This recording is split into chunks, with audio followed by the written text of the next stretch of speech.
ঈদের দীর্ঘ ছুটি শেষে রাজধানীতে ফিরছেন কর্মজীবীরা। ভোরে নৌপথে যাত্রীদের ভিড় থাকলেও রেল স্টেশন, বাস টার্মিনালে ভিড় কিছুটা কম ছিল। রেল কর্তৃপক্ষ বলছে শনিবার রেল যাত্রায় চাপ বাড়তে পারে। বিআইডব্লিউটিএ জানিয়েছে সকালে সদরঘাটে ভিড় থাকলেও বেলা বাড়ার সঙ্গে সঙ্গে কমে যাত্রীদের চাপ।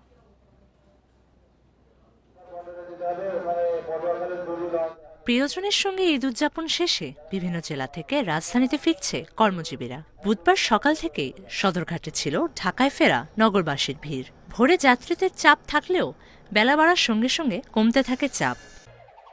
আগের মতোই কি বার্জার ইজি ক্লিন ফ্রেশ, দেয়ালে দাগ থাকবে না, রাখবে সুরভিত।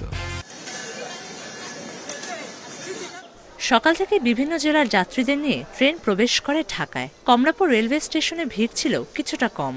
ভালোভাবে ফেরত আসছি, এসি বগিতে আসছি তো সেরকম ভিড় পাই নাই, গ্যাঞ্জাম পাই নাই। এই পরিবারের সাথে থেকে আমার ভালোই লেগেছে, তো আবার আসতে হলো অফিসের কারণে, কাজের কারণে আর কি।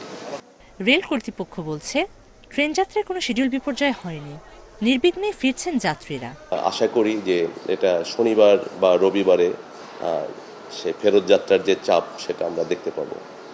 আর এখন পর্যন্ত ঢাকা থেকে 17টি ট্রেন বিভিন্ন গন্তব্যে ছেড়ে গিয়েছে এবং 16টি ট্রেন বিভিন্ন গন্তব্য থেকে ঢাকায় প্রবেশ করেছে। রাজধানীর বাস টার্মিনালগুলোতেও ছিল না তেমন ভিড়। বিভিন্ন জেলা থেকে বাসে করে রাজধানীতে পৌঁছান যাত্রীরা। সড়ক মহাসড়কে যানজট না থাকায় নির্ধারিত সময় ঢাকায় পৌঁছেছে বেশিরভাগ বাস। আগামীতে জ্যাম থাকতে পারে, যার কারণে ঈদের ছুটির এই জ্যামের কারণে আমি একটু আগে আসছি। আমি ঈদের পরের দিন উঠছি, সেদিনও চাপ ছিল না, আজকেও চাপ ছিল না। ছুটিটা লম্বা হওয়াতে চাপটা কম আর কি। স্বস্তিতে ফিরতে পেরে খুশি যাত্রীরা। শুক্রবার থেকে যাত্রী চাপ বাড়তে পারে বলে জানিয়েছে পরিবহন সংশ্লিষ্টরা। Mahima Hossain, independent news, Dhaka.